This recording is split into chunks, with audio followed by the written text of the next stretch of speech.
Praise the Lord. आप सभी को प्रभु यीशु मसीह के पवित्र और महान नाम से स्वागत करती हूँ एक नए वचन के साथ। जो कोई परम प्रधान की शरण में रहता है सर्वशक्तिमान की छाया में विश्राम करेगा। मैं यहोवा के विषय में कहूँगा, वो मेरा शरण स्थान और गढ़ है, मेरा परमेश्वर जिस पर मैं भरोसा करता हूँ। जब जीवन थका देने वाला हो और आराम करने के लिए कोई समय या स्थान ना हो, तो ये शब्द आश्वस्त करने वाले, सांत्वना देने वाले और उत्साहवर्धक होते हैं। जब चीज़ें सबसे खराब लगती है तो मैं थोड़ा नकारात्मक हो जाता हूँ। हम सब भी होते होंगे और हम में से ज़्यादातर लोग ऐसे ही हैं। हमारी स्वाभाविक प्रवृत्ति होती है कि हम निराश हो जाएं और इस बात को नज़रअंदाज कर दें कि परमेश्वर हमारी स्थिति में क्या कर रहा है। जब हम स्वयं को इन नकारात्मक स्थानों पर पाते हैं तो हमें खुद को याद दिलाना चाहिए कि वह मेरा परमेश्वर है जिस पर मैं भरोसा करता हूँ, ठीक वैसे ही जैसे इस भजन के लेखक ने किया है। लेकिन इस अंश में एक गहरा अर्थ भी छिपा हुआ है जो स्पष्ट रूप से दिखाई देता है। इन आयतों में परमेश्वर के लिए 4 नाम हैं: सर्वोच्च, सर्वशक्तिमान, प्रभु मेरा परमेश्वर। लेखक 2 आयतों में 4 अलग अलग नामों का उपयोग क्यों करता है और इसके बारे में क्या महत्वपूर्ण है। पहला नाम जो है परम प्रधान, ये एक सर्वोच्च सम्राट का सुझाव देता है जो सभी चीज़ों से ऊपर है। यह नाम ईश्वर की महिमा, संप्रभुता और श्रेष्ठता को दर्शाता है। ये दाऊद के राजा का अर्थ रखता है जो अन्य सभी राजाओं से ऊपर शासन करता था, और इसका पहली बार पवित्र शास्त्र में उपयोग किया गया है उत्पत्ति 14:18 में।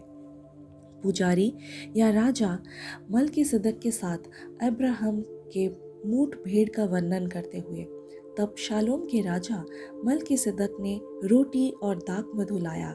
वो परम प्रधान परमेश्वर का पुजारी था। ये बताता है कि ये उचित है कि इस कहानी में पवित्र शास्त्र में परमेश्वर के इस नाम का पहला उपयोग शामिल है। पद 1 में उस व्यक्ति की सुरक्षा के बारे में बात करता है जो परम प्रधान की शरण में रहता है, और ये हमें ये पूछने पर मजबूर करता है कि हम कहाँ रहते हैं।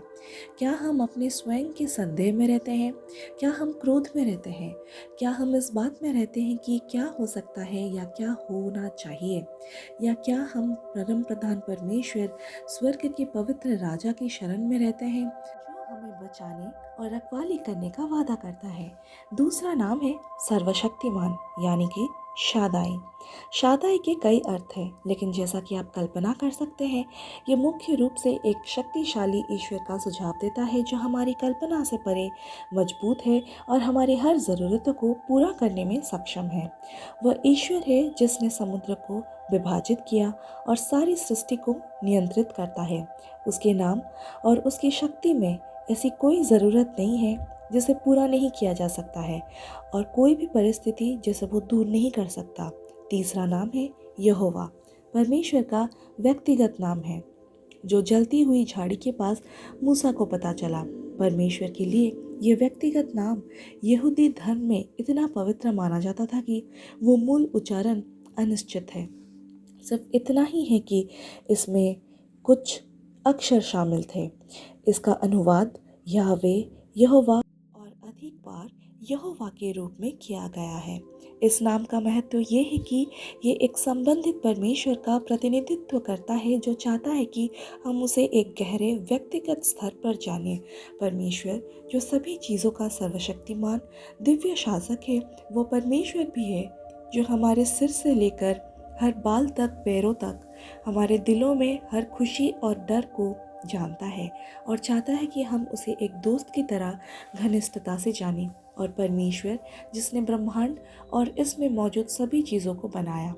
चौथा नाम मेरा परमेश्वर, ये हिब्रू शब्द इलोहिम से आया है। ये नाम सबसे पहले बाइबल की शुरुआत में आता है उत्पत्ति 1:1। आदि में परमेश्वर ने आकाश और पृथ्वी की रचना की। तो इसका अनुवाद आमतौर पर ईश्वर के रूप में किया जाता है। इसका अर्थ ये है कि जो सबसे पहले या निर्माता है, और तकनीकी रूप से ये बहुवचन शब्द है, इसलिए ये उचित है कि इस तरह से परमेश्वर का उल्लेख किया गया है उत्पत्ति 1:1 में एक सृष्टिकर्ता के रूप में जो एक है फिर भी बहुवचन है, पिता, पुत्र और आत्मा। भजनकार ये घोषणा कर रहा है कि जिस परमेश्वर पर वो भरोसा करता है वही परमेश्वर है जिसने सभी चीज़ों को बनाया, पहला और आखिरी, और वो परमेश्वर जो अपनी सृष्टि के प्रति हमेशा वफादार है। सिर्फ दो आयतों में हम परमेश्वर की खूबसूरती को देख सकते हैं। उसके तरीके हमारे तरीकों से ऊंचे हैं, फिर भी हम उसके एक दोस्त की तरह बात कर सकते हैं। क्या ही बढ़िया बात है। परमेश्वर एक ही समय में अथाह है और फिर हमारे बहुत करीब है।